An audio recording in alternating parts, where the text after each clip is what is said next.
Okay. Hey, y'all. How's everybody doing? Welcome, welcome. So glad you guys are really enthusiastic. I think it's the basketball entry. Maybe we need to do this for the rest of the day. Okay, so my name's Emily Gupton. I'm Chief Operations Officer of a company called Folio, a tech startup here in Austin, and then Community Partnerships Director, I've said this 100 times today, of Austin Women in Technology, which I'm very passionate about. And then here with me today, I have three leading ladies here in the Austin community. So Ahna Boley, Chief Experience Officer at AA Labs, started out as an event producer with AA and then moved into Chief Experience Officer. So very interesting journey there. And then Megan Murray here started in finance, still works in finance, runs ATX DAO and also ATX Women in Web3, so crypto, blockchain, Web3, all those fun things. Very involved in the community. And then Numa Dhamani, we've talked about her a lot today in her new book, but she's been a machine learning and AI engineer and works at Kung Fu AI as the principal machine learning engineer. So a lot of really diverse skills and things to talk about here on this panel. So really excited to be here today and hope that you guys come away understanding a little bit about community beyond technical skills, what that looks like, and then how your value beyond your job title, right? So that's what we're going to share about today. So I'd love to get started. We're here at a very technical conference, right? A lot of folks here and a lot of the things that we've talked about today on this main stage and in some of the workshops, highly technical, skilled people and technical things. But in thinking about, being a woman in tech, right? That can mean a lot of things. And we've had some dialogue leading up to this panel about how women end up in some more non-technical roles like customer experience, product delivery, project management, things like that, things that are very important to the life cycle of the project. So I'd like to take a little bit of time and talk about that and talk about y'all's journeys being women in tech and different aspects of technology and what that looks like.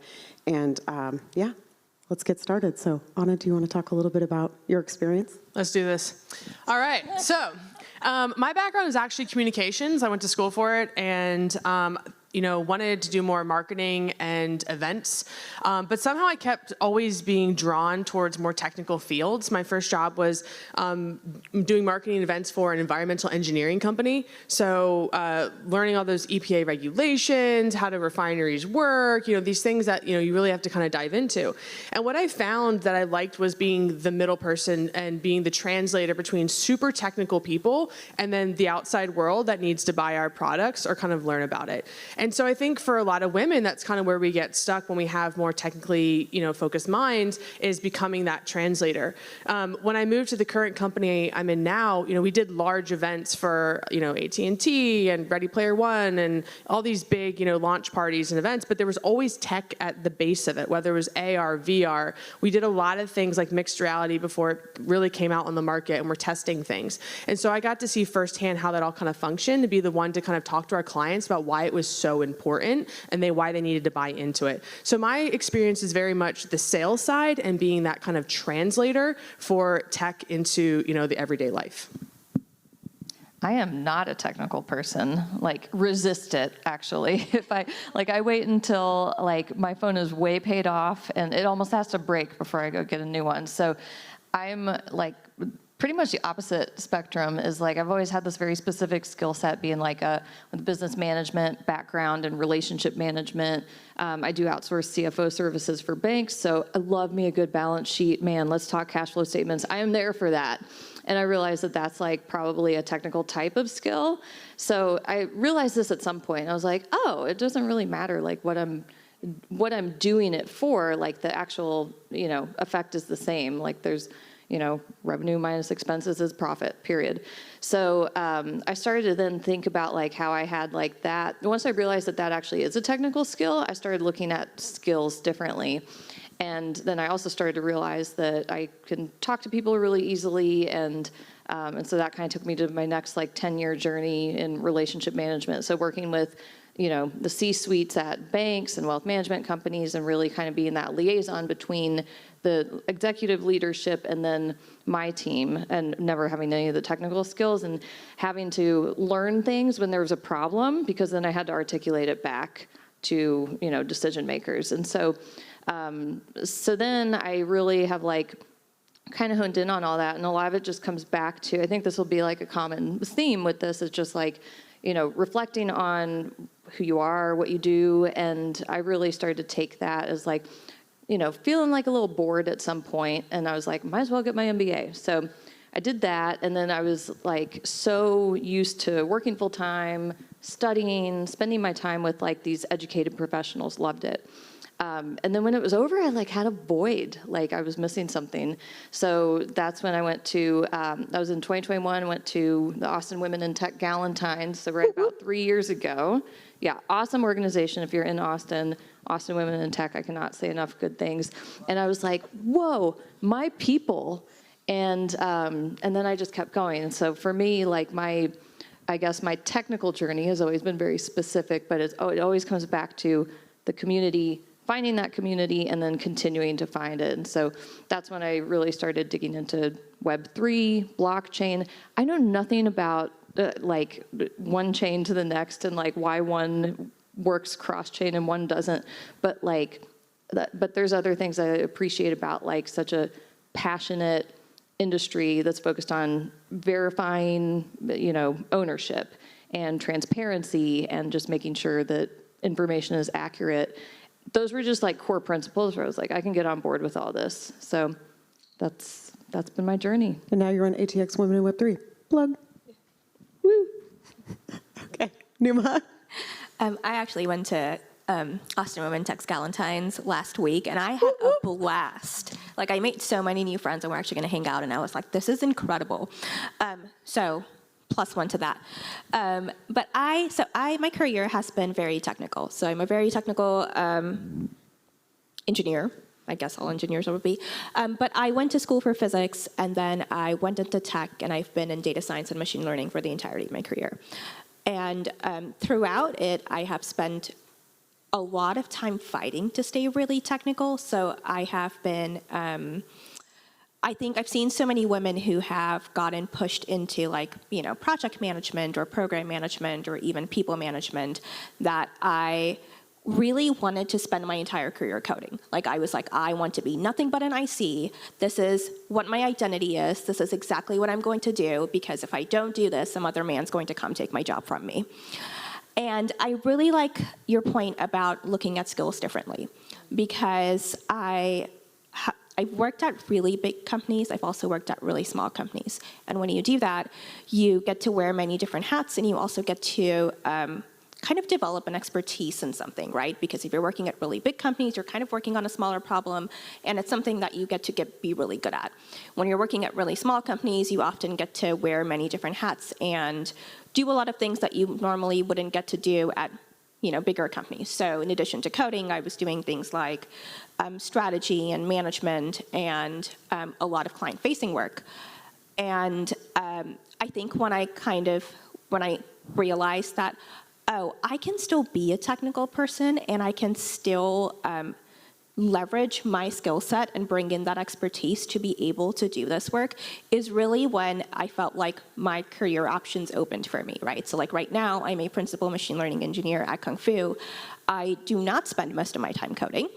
Most of my coding now looks like I will pair program with our junior or senior engineers. I spend a lot of my time doing a lot of AI strategy work.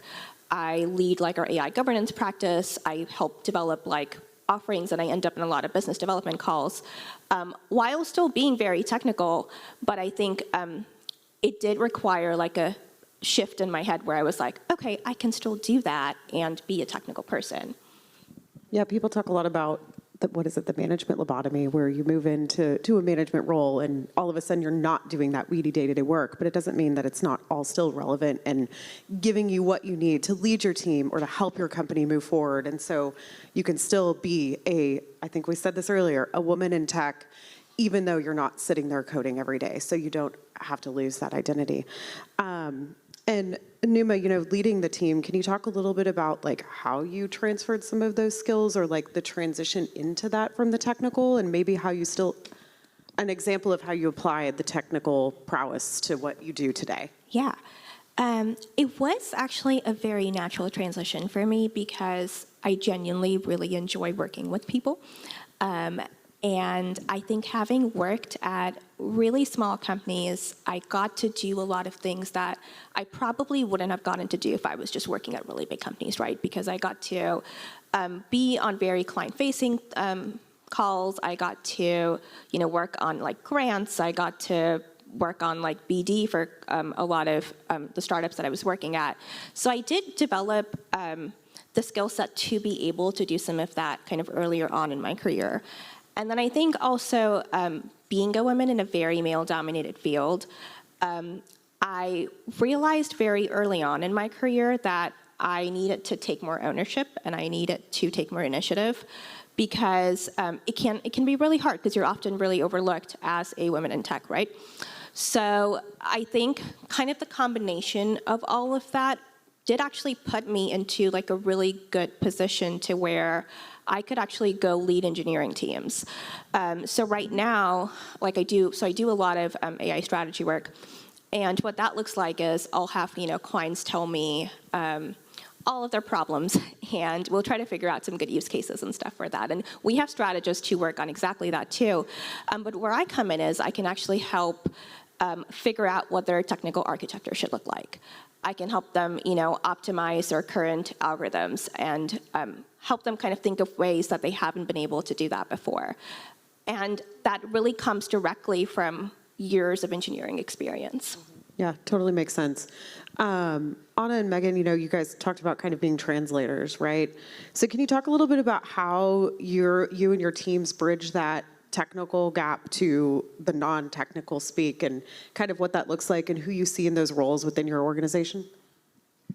Yeah, it's, for me, I'm just like, break it down like I'm an infant. Sometimes I'm like, break it down like I'm in utero, and just like make it super simple, because I need to understand this. But I think the way that I always go back to is like, well, how's it supposed to work? What's it designed to do? Like, are we just building a thing that's not going to be useful or valuable?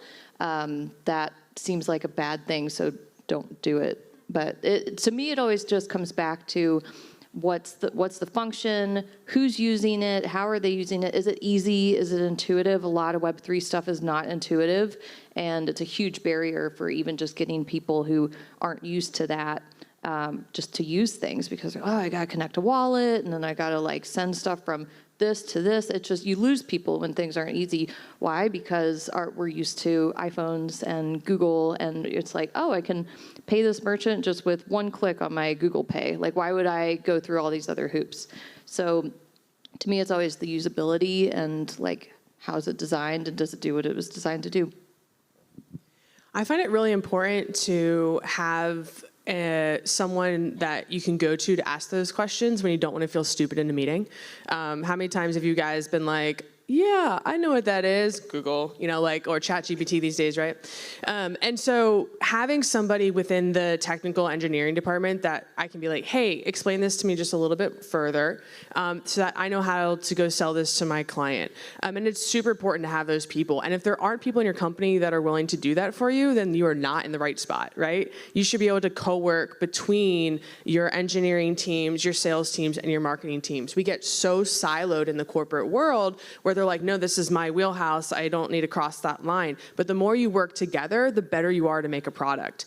And I find myself often, writing the V1 of the technical specifications of what my clients actually need, and then sitting with the engineers and saying, okay, now this is what I actually need, but tell me what you can build to do this type of element. Don't let me build it for you and tell you how I want it, because then I get something back that only works partially.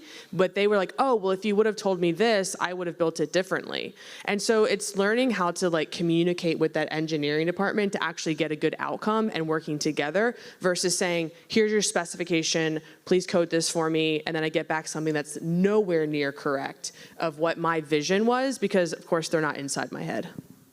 Yeah, there's a hilarious cartoon I saw where it's like the 3 different buckets, and one is like a chair, and one is a swinging bench, and the other one is like a banquette at a restaurant, and they all came from the same piece, and you got 3 things back because no one was talking to each other. Super, super important. Thinking a little bit about that collaboration, right? I'm going to take us on a hard pivot, and talk a little bit about community. So Heather and I have spent a lot of time talking about that up here on the stage. We're obviously very, very passionate about it. But something, being a woman in tech, I joined Austin Women in Technology because I didn't know how to build technology. Ahna was honestly, I think, one of the first people that I sat down and talked to, and I was like, I don't know what I'm doing. Can you please tell me how you run your development team? And now I run a tech platform and I run the dev team. So, and I was able to do that because I felt comfortable enough to be like, I don't know what I'm doing, and I need to find people that can help me, right? And so when I think about, okay, hold on, I'm gonna do a quick plug here. Raise your hand if you're from Austin. Woo. Okay, good rep. Raise your hand if you're not, just because I want to see hands versus hands. Okay, so I feel like we have like a 50-50 split here. And I would err to say that if you're not from Austin, you've probably got a bustling community present somewhere, right? And that community could be, I find a community of one other human being that I can network with, and that is okay. Or it can be, I go to events with 500 people, and that is also okay. So I'd like to spend a little bit of time talking about how y'all have navigated the Austin ecosystem. We have a million things happening all the time in the city. There is no shortage of people and events, and especially in tech. How have you found that community or not?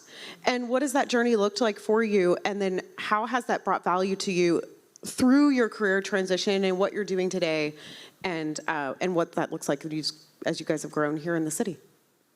Ahna, you want to kick us off? Staring at me to start? Okay. It's really hard. I don't know where Sorry, you're looking at the line line here. No. Yeah, I would say that I'm still kind of looking for my community. I mean, you shamelessly plug Austin Women in Tech all the time, which, one of these days I may actually come. But, it's like there's only so many nights a week that I feel like I can give to something else, right? Whether I'm working late or I have prior commitments or, I just want to sit on the couch, So, like, there are moments where you just need to recharge. And so what this year I've done is I've joined a women's group to start with. And those women are all different groups, whether they're tech, nonprofits, they're a little bit of everything. And so I'm being able to learn from them and where they are in their journeys and then apply it to myself. So you don't necessarily always have to find like a one-to-one, like I'm in Kubernetes, I must find someone who also does this, right? Because you can still relate to other people, Totally. Who are doing something comparable to what you're doing. So that's been my thing, is just to try a bunch of things and then see where you kind of fit in. And then find a friend who's just going to keep trying to drag you to things as well. So. Yeah, that's awesome. And just showing up, and if you're the type of person who is more introverted and you don't like going somewhere alone, find a friend to go with you too. Like sometimes that's just, I just need someone to walk into the room with. Like, I mean, it's very basic, but it does work.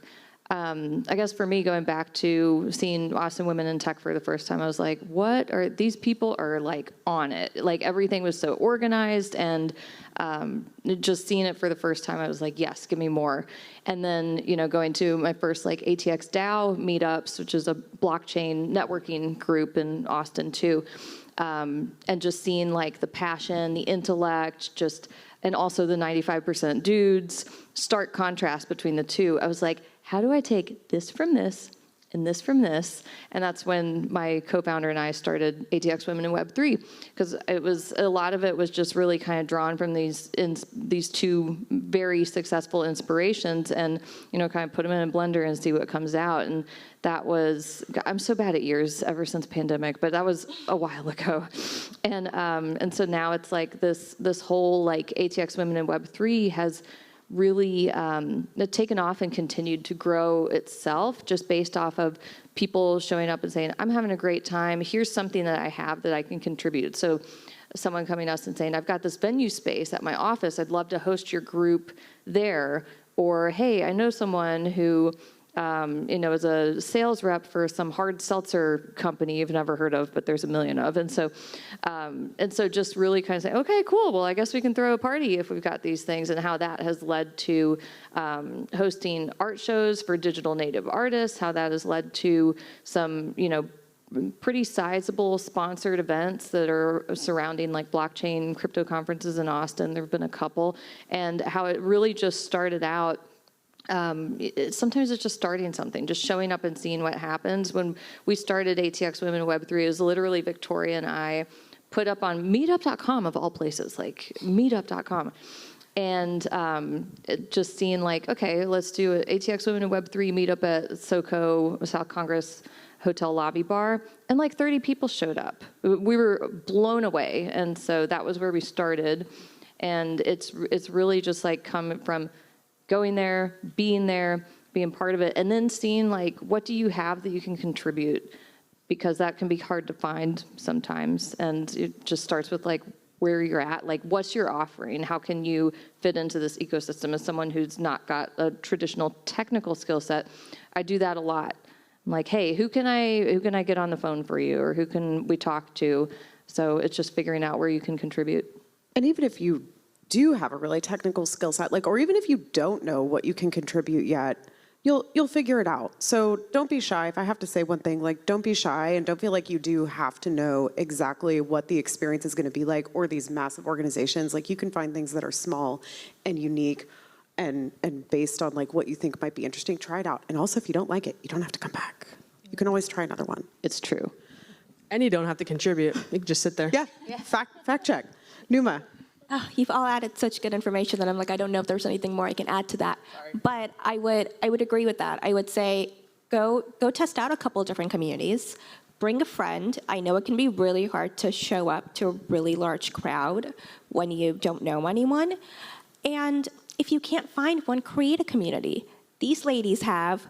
I did pre-pandemic because what I was doing was I was going to a whole bunch of AI and machine learning and robotics meetups, and I really just didn't feel like those were my community.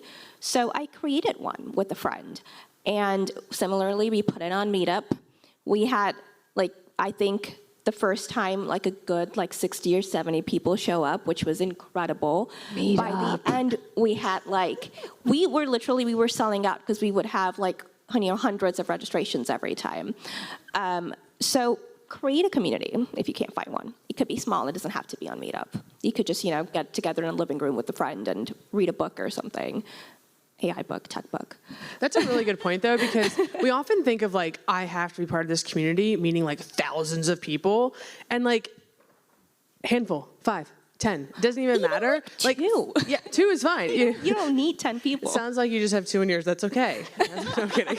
Totally joking. But, like, you don't really need this large community. As long as you have a couple people you can throw spaghetti against the wall with and talk about the future and just feel like you have someone you can, like, complain to for 10 minutes. Like, that's all you really need. And then it'll eventually just naturally grow from there. But what do they say? Like, as an adult, you have, like, 5 close friends, if that. I mean, your community can be the same thing.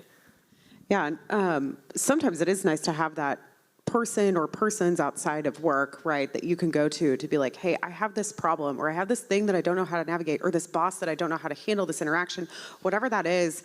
Being able to also find a safe space to have those conversations is really important. As a woman in tech, I could definitely share stories about really awkward things, conversations that I've had, or whatever that looks like. I'm sure we all can talk about that. But having somebody to go to lean on is really important, and feeling okay with that, right? That's something that I had to work really hard on in the last, 5 years, is leaning on others and asking for help. And people have shown up for me in incredible ways, which could be a whole panel in itself from a diatribe for me, but we won't go there. I love this dialogue, and I'd love to talk a little bit about how community can help you find mentorship or help you go through your next, career change, or from a technical aspect, how can finding mentors in this space really support you, and maybe how to ask for that, and what you guys have seen either leading teams, Numa, with your technical teams, or in these networking groups. Sure, I can start. Yeah, I'll kick it off. I honestly love the Austin community so much because it has provided so many opportunities for me that I feel like I wouldn't have gotten in, Silicon Valley or New York, because I feel like there are so many people here who are so willing to help you grow in your career and mentor you, and I think it's actually really easy to find your community in Austin. Like, it's a great city to do that.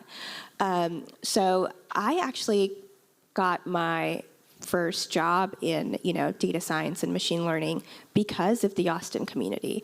I was part of it was like a grassroots like volunteer organization called like Data for Democracy. And that's how I broke into like the trust and safety and disinformation space, which is what I did for like a good 8 years or so.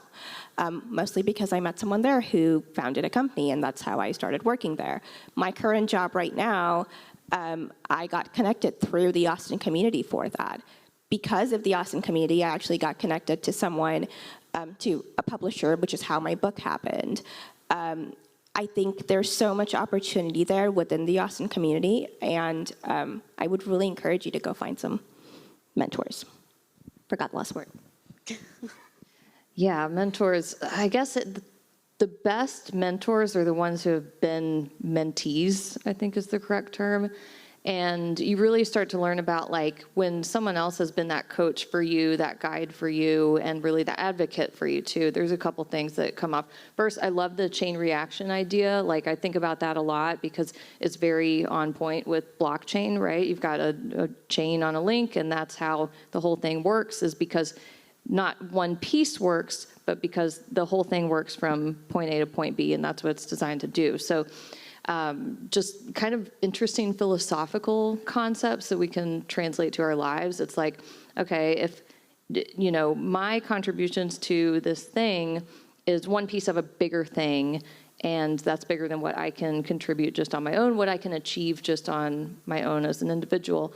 But then as far as like mentorship and really like, you know, trying to figure out like at what point am I ready to mentor others, like you sometimes don't even really know that you're mentoring if you're really good at what you do. And that's the other thing, is really listening to how other people describe you and how other people see your capabilities that you probably don't even believe yourself yet. And it, like in my case, someone saying, oh yeah, you could be CFO of a startup. I'm like, whatever, I don't have like all this experience, I don't have all these things. And I started to realize like, oh yeah, I could do this and I could rock it. And turned that into like a whole thing, just kind of doubling down on it. So it's like, listen to how other people describe you, because a lot of times they're seeing something that is so, almost so easy for you that you just do it this effortless way. And somewhere between this like intersection of what you're good at and what you like to do, if you can find like the middle part of that Venn diagram, then that's a great place to be, because I think that's the closest you can get to like real passion. Okay. Yep. Oh, You want me to? go I don't know. Playing this game. I was just gonna quickly say, I think the word mentorship is like sometimes really scary too. You're like, I have to find my guru, or like, what does that mean? You know, we like all define it kind of differently. And for me, it's just someone who's willing to like give me 5 minutes and just like give me some advice, right? Like it doesn't need to be this person that's like up on a pedestal that you're like, I'm trying to be them, right? It just could be like, I need in this season of my life, this answer, and like finding those people that can help you with that, that you're just gonna naturally learn from. So like, don't be scared by the word mentorship, because I don't know that I have a mentor per se. I just have a lot of people that care and are willing to tell me when I'm doing stupid stuff, so.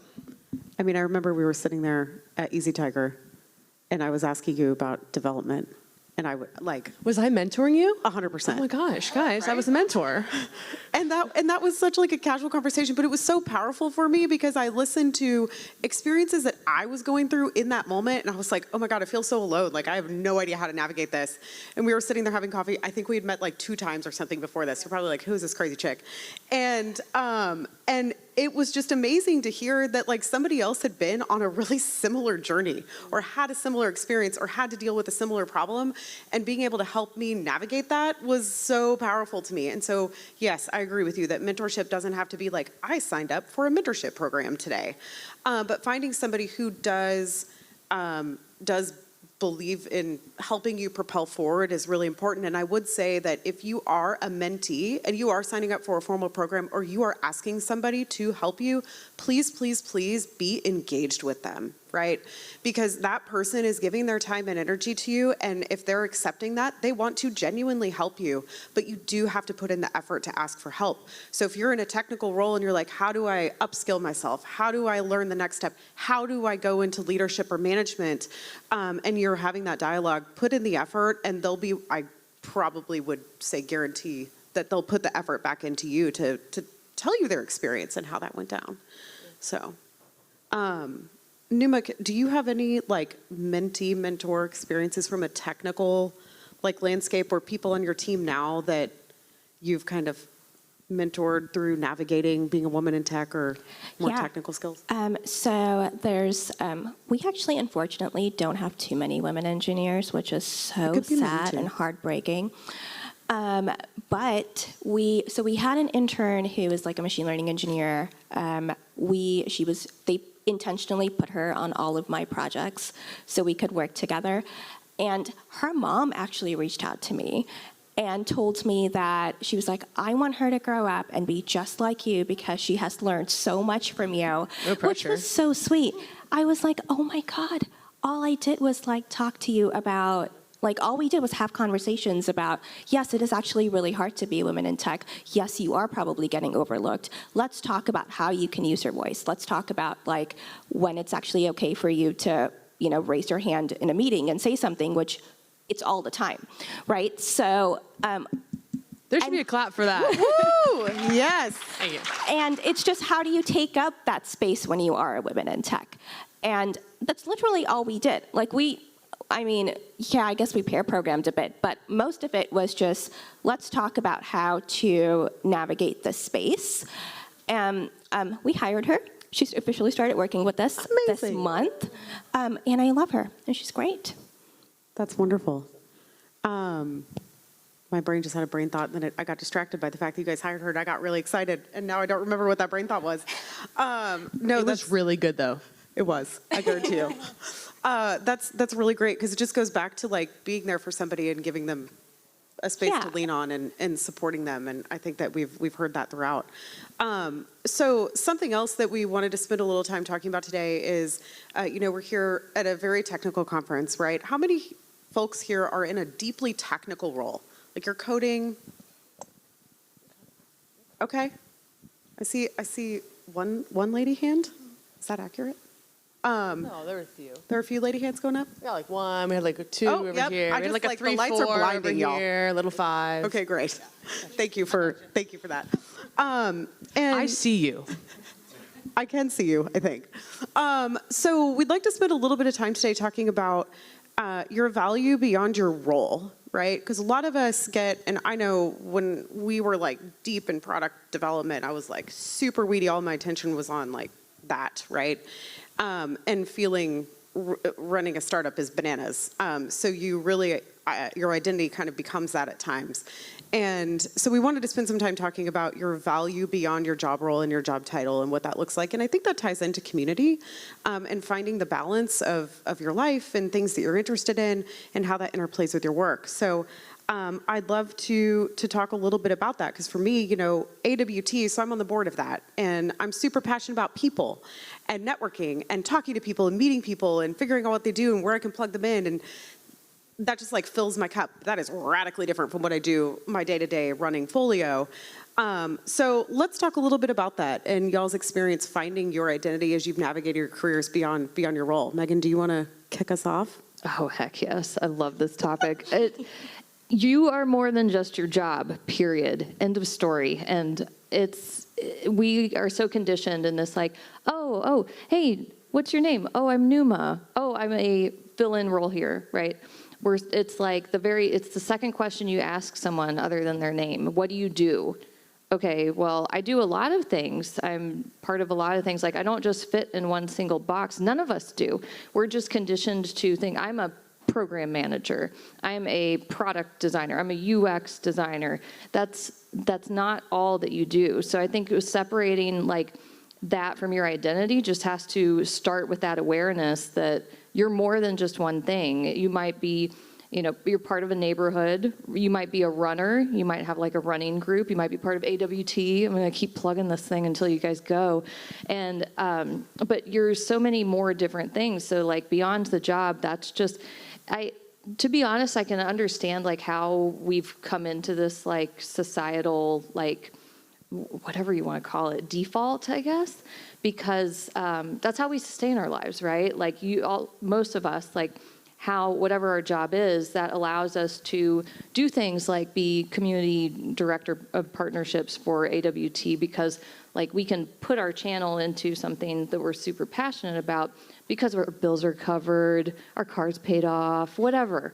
And but for me, it took a while, especially like after college, it's like, okay, you do these things and you get this job and you go to this place, and then really kind of separating that professionalism. It's like the second I started to realize that, that's when everything took off for me. And, we're just kind of told, like, this is the journey, this is the path, go to school, get good grades, do good, be good, get a good job. But then you get kind of through that and you're like, but no one else tells you that at that point it's just wide open. You can do whatever you want to do, and you can be whoever you want to be. And guess what? Those can be different people too. Like, I can be buttoned up and professional, and then like after this, I'm gonna go throw on some yoga clothes and go like sweat my butt off at Black Swan. So it like we can pivot from these things from one to another. And I just don't think as a society we do enough of acknowledging that and helping people understand that it's okay to be more than one thing. Anna, you want to talk about your wheel of life? Yeah, Wheel sure. of Life? Have you guys ever heard of the Wheel of Life? And I think that's what it's called. And maybe it's not. I see a Heather hand. All right, you were in the room, we were talking about it. Okay, there we go. I thought she was just cheating back there, like, yeah, I know. So it's this concept of you put a circle together and you like put lines in it of what you think your life is today. So I spend, 50% of my life at work, 25%, doing yoga, and then the other 25%, maybe there's these tiny slivers of like, I want, 5% on my relationships with, a significant other, whatever it ends up being, right? And there are categories when you Google it that they give you to help you out. But then you do a second time, and where do you want it to be? And I've never been one to have like a 5-year plan. Like the thought of that just is like, I don't know, 5 years is so long. Like even a 5-day plan, I don't know what I'm doing. You know what I mean? And so not all of us have that mind. And so by doing this, a coach had me do it once, and it was so eye-opening to say, okay, well, I really want to be in a relationship, right? But that sliver was like, so tiny. And so in order to actually put time into that means I have to take time from something else. And what does that actually look like? And I'm not saying slack on your work or don't meet deadlines because you got to go find, your man. Like, prioritize appropriately. Or woman, yeah, touche. Prioritize appropriately, but it gives you a visual of how your life currently is. So I know that, like, if I want to go find my significant other, I have to get off the couch and not do DoorDash and maybe go out to a bar and find someone. You know what I mean? Like, unless they're a really cute DoorDash driver, that's the only way you're going to get it. So those are the things this Wheel of Life kind of teaches you. So when you're thinking about your career, but then also how that fits into your personal life, your hobbies, things of that nature, it's a really good exercise to kind of think like, okay, how do I make that sliver just a little bit bigger this week? Maybe next week a little bit bigger, until you get it to where you feel like you actually have a balance in your life versus feeling like all you do is work. And then, who is that song? Work, work, work, work, work. Is that Beyonce? Oh, I'm really bad at pop culture. Don't ask me. Anyways, yeah, got my Beyonce in the back. All right, yeah. So Heather's our gal. Thank you. So anyways, you get the point. So that's the Wheel of Life. Check it out. And it can change, right? Oh, 100%. Like, holy cow, mine's changed in the last 5 years in radical ways. But yeah, Numa, go ahead. Something I like to say is that instead of, making things like time for my friends, activities that I like to do outside of work, which is running and yoga, like traveling, dating, fit into my structured workday, I've been trying to figure out how to make my structured workday fit into the rest of my life. And right now, it's actually a really hard time to be in tech, right? Like I think we see layoffs every single day. It's not an easy time to be in tech. And when I've seen a lot of my friends who have been affected, who've had their, identity be so tied to their work, they do take it as a reflection of themselves, which it's not. But it just goes to the point where you are more than your job. Mm-hmm. And I think that's so important, and I think it's so easy for people to forget, and it really requires a mindset shift where you stop making that the most important thing in your life, because it's not. but everything else is, and you can figure out a way to put that somewhere in there. And let's talk about layoffs too. Like, they're so quick and so normalized, but it's like it can almost feel like, oh, I've been betrayed. Like, I put in all this time, all this effort, and I was still let go because it ends up being a numbers decision at the end of the day, or maybe your boss just really doesn't like you. I don't know, but there's. Yeah, I mean, the layoffs most are of like the a whole time it thing. has nothing to do with you, right? It's like a department cut 100%. or a budget cut or a team cut or this project isn't happening anymore. And it has absolutely nothing to do with you. Yeah. Numbers game. Yeah, we did a huge layoff last year just because of the economy, and we took a team of 30 people down to 5. And like, those were not fun conversations, especially being in leadership and management, like having to tell my team, I'm really sorry, and it sucks to be on both ends of that, right? Especially if you love who you're working with. I mean, you may have some asshole boss who doesn't care, but like generally, people care. And so I think like, it's just something that we are gonna have to deal with the economy. And, hopefully you guys are all just really badass at your jobs. So you're good to go. And I think that goes back to community also, like finding a network, however big or small, y'all, that you can lean on to say, hey, I got laid off. I need help. And doing that when you have built relationships with one person, 10 people, 20 people, whatever that looks like, can really be impactful. So don't wait. I can't talk about this enough because I'm so passionate about it, but I've watched people get jobs, get promotions, get transplanted from one industry to something radically different because they are out there finding that space and finding that advocate for them. So coming from a very passionate person about that, I think that's really important, especially now as we're really trying to help people find jobs, especially in AWT. So I couldn't agree with that more. And also the leadership aspect of that, for those that are in leadership roles and those that are not, those are really challenging on the leadership side to be like, I am responsible as a company leader for these human beings to have jobs. And I think that sometimes is also forgotten. It's really hard on both sides for sure. Yeah, I mean, you never want to mess with someone's livelihood. Like, I want my team to be able to pay rent next month, right? And I'm hoping they're not living paycheck to paycheck, but that's just the reality we live in for a lot of people, especially coming out of school, student loans, all that jazz.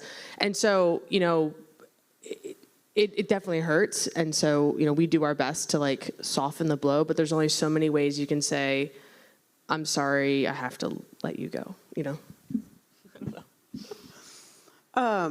Okay, so we've got a couple minutes. I wanted to kind of test the audience. Do you guys have any questions?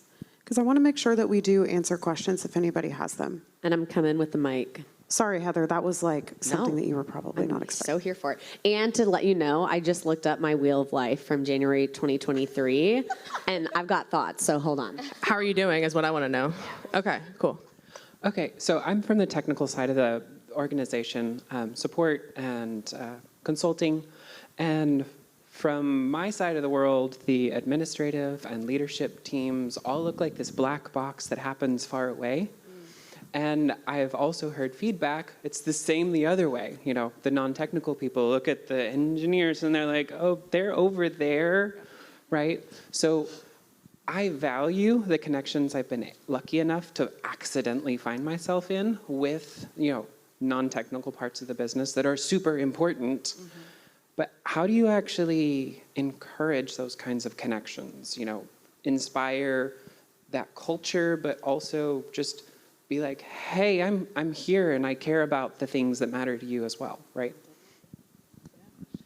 I mean, I think for me, we kind of force people to get to know each other.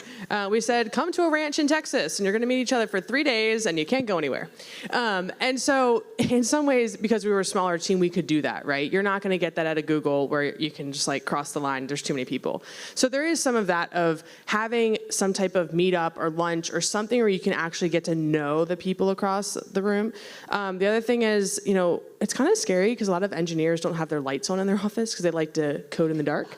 And so I'm like, well, I don't want to go in there, So there is some of that as well. What, you never seen that? No, I totally have. I'm just chuckling. not just me.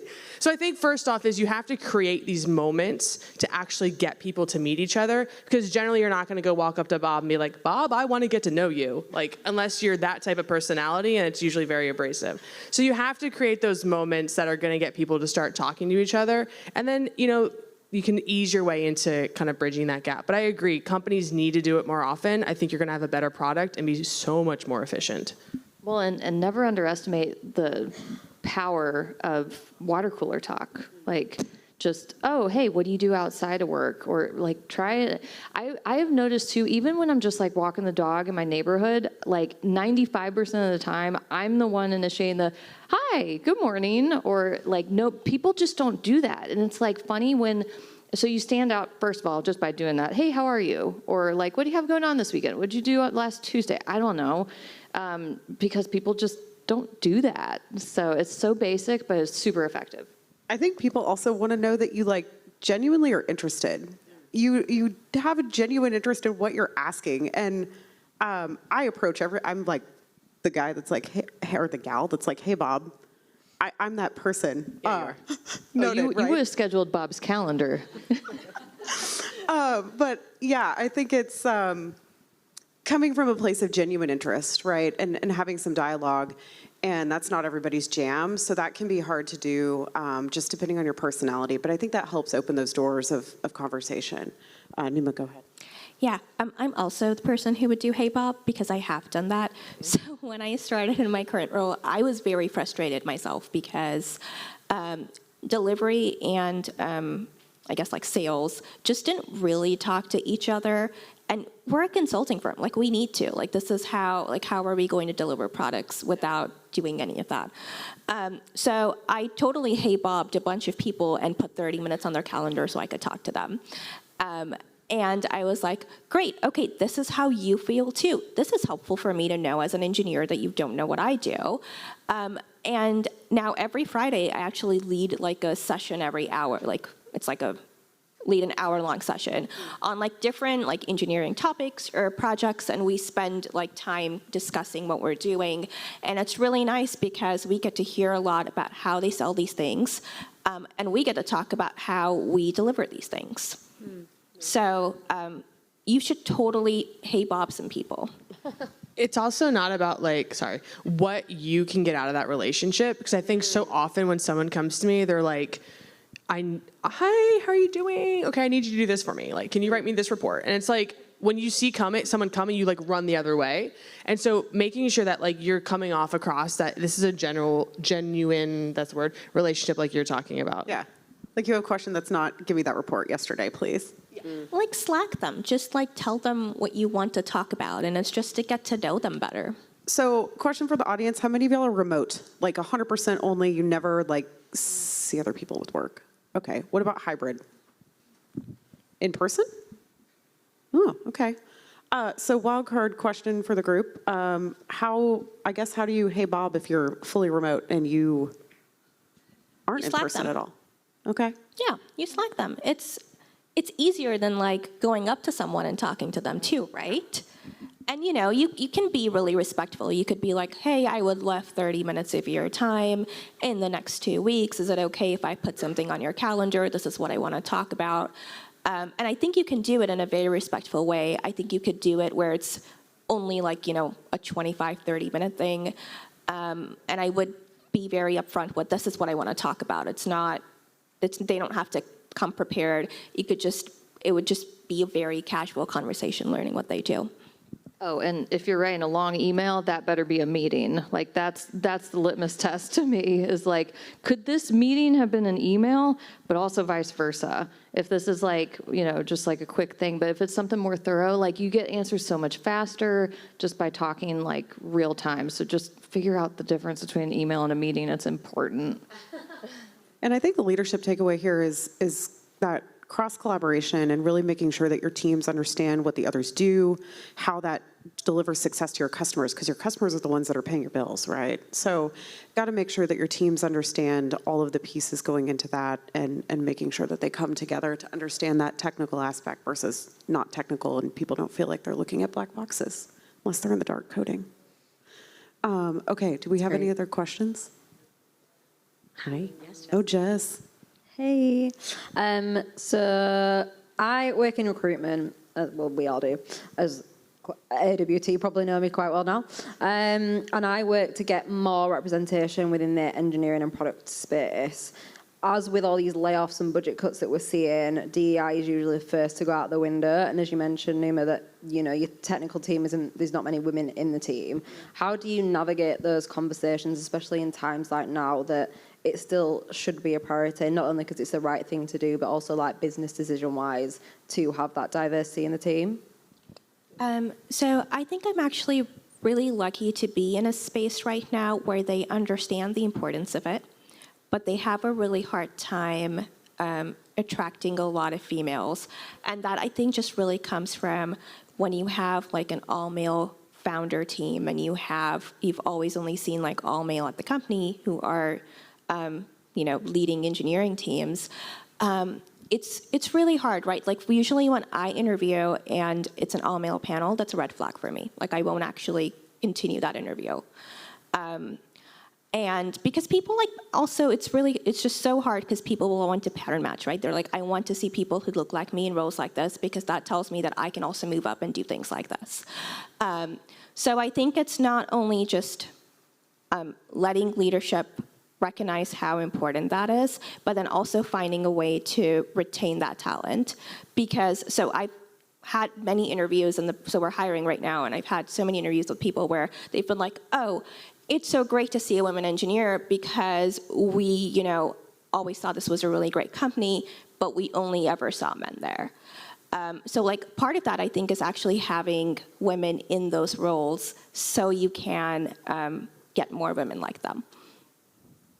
And it has to do with the organization too. Like ATX DAO, as I mentioned before, it's like 95% men. I can't tell you how many times I did not have like the technical skill. Like I'm not a policy analyst, for example. Like we had this bill at the Texas House of Representatives last legislative session. Other people were researching this thing, but then the organization felt like it was very important that it be perceived that a woman was representing the team. So it's a decentralized organization. There's no CEO, there's no president. And that just always stuck with me. It's like, okay, I didn't know the material, but these people had at least the wherewithal to really think about, well, what's best in this situation and not just default. That's the cool thing about being a decentralized group. It's like there's not those defaults, those hard defaults, like, oh, this is the CEO represents us, the director of marketing goes to this. So it can really just be situational and be who's the best person for this thing right now. And I think like having that sense of belonging too, and Numa, I think you would resonate, I think we all resonate with this, creating that sense of belonging for females and underrepresented communities in your space, really spend some time reflecting on that and how you can achieve that as a leadership group to help everybody feel like they belong. Because that's something that can be challenging, if you've got a bunch of men leading the team. How do you make a woman feel included and like she can raise her voice and have something to say? So we've got just one more minute. I think we have time for one more question. And I think that's so good because it's like culture and inclusivity is so subjective. It's like, how does that person feel included? Yeah. Like ask them, how would you feel more included, right? Yeah, that's a great point. Any other questions? Yeah, last question. Oh, we've got one up in the front and we've got one on the left if we have time for two more. Yeah. We have 1 minute-ish. Yeah, we're good. We'll talk fast. Thank you. I have a question. Kind of follow up on what you were saying of how you don't want to interview in places where there's no women. What do you recommend for organizations where you don't have that in leadership? Like it's kind of becomes like a chicken and egg kind of issue. And sadly, that is a lot of them. So what do you recommend for those? Like from the organization perspective, from the interviewer, how do you make it easier for people like you to feel comfortable going at those places? Yeah. So for my current role, there actually were no women in engineering leadership, but I had really, really good conversations with all of the men in leadership about diversity and inclusion. That was something I made sure to bring up during the interview process because it's something I care about so much. And when I didn't see a lot of machine learning engineers, especially machine learning engineers, at a principal or a director level here, that was a conversation I really wanted to have. Sometimes when I have that conversation in interviews, it gets brushed off, or it's like, oh, well, this is actually a technical interview, so let's finish this problem first. But they were very thoughtful and very mindful, and we had a really good conversation about that. So I think a lot of it would actually be making sure that the interviewer can talk about these things and working to create a culture like that. Okay, great. Yeah. And I think we had one more question, and then I think we need to wrap. Yeah. Hi, I'm Graziella. I'm a software development student at ACC, and everything was really inspiring that you've all said, and I just wanted to see if you had any advice to try to kind of find your niche towards the end of a degree, like in this kind of field. I feel like it's a little overwhelming, but I know that some of you fell into your roles like later into your career, but as you're entering, do you have any advice that you wish you would have known? Added on to what? My undergrad was neuroscience, and then I did nothing with that, so I'm the wrong person to answer that question. But I think that's exactly why you're a good person to talk about it, right? So my undergrad was like physics and chemistry. I did nothing with it, and it took me a really long time to figure out what I wanted to do, which was machine learning. So I, aimlessly did research for a little while, with the attention. I was like, oh, I guess I'll go to grad school because I don't know what else I can do with my degree. And I graduated, did more research, and then started hanging out in the Austin Tech community. And I was like, this is it. This is what I want to do. But it took me a while to get there, and I think that's okay. And I think when you are, in college, there's so much pressure for you to figure it out right away. And I feel like you could, be 10, 15 years in your career and still not have it figured out, and that's okay. Or if you have it figured out and you decide you like something else more, that's okay too. Yeah, I think, oh, go ahead, Ahna. Yeah, I mean, in some ways it's just like grow where you're planted. Like finding that first job is so daunting because you're like, I have to make the best decision ever. I need to make $1 bazillion. Like, remember, your entry level, like depending on your degree, like you may only be making $75,000 a year or whatever. Like I've had so many people come in for their first, that's a lot probably still, right? I would say, I don't know. divided by 2. My first job was $30,000, so I don't know. I thought inflation maybe took it up. But like some engineers come out of school and they're expecting to make like $150,000, $200,000, and I'm like, I'm sorry, like I don't even make that, so people have to like curb their expectations a little bit, and then also finding something that you like that you can oh, that's interesting to me. Let me find a job in that field. And you're going to quickly find out whether you like it or not, right? In today's culture, I think I just like saw a stat, like people are more okay with people jumping around from job to job than they've ever been, right? I'm such a loyal person. I'm like, I want to see them there for 10 years, but that's not realistic anymore, right? To spend your entire time at one company. So it's okay to find something and then quickly decide, you know what, this is not for me. I stuck it out for a year and I gave it time, and then I'm ready to move on to something else. And that networking and that community that you build at the first job will then start to propel you into areas that you're going to actually find that you like. So grow where you're planted, and then get repotted. And I've been repotted multiple times. And don't be afraid of that. I did make the comment earlier, I didn't go into neuroscience. I didn't. I worked in outpatient radiology for a decade, then worked in commercial construction, and now I build technology. And I loved all of those journeys equally. They all taught me something, and I took skills from one into the other. And that's something that we spend a lot of time at AWT talking about is transferable skills. You will have transferable skills from your first job, even if it's not the thing that you're like, woo, I'm so passionate about that. So it's okay if your first job is like something that wasn't exactly what you thought it was going to be, because it's probably not going to be that. And that's okay. Find those mentors, find what you really like, find how you can take those skills and pluck them into something else, because it'll happen. It just might not happen on day one. Okay. Yeah, you're welcome. Good luck. So glad you're here also. I know, that's awesome. Okay, y'all. Well, I think we're wrapped. Thank you so much for your time and energy. This was great.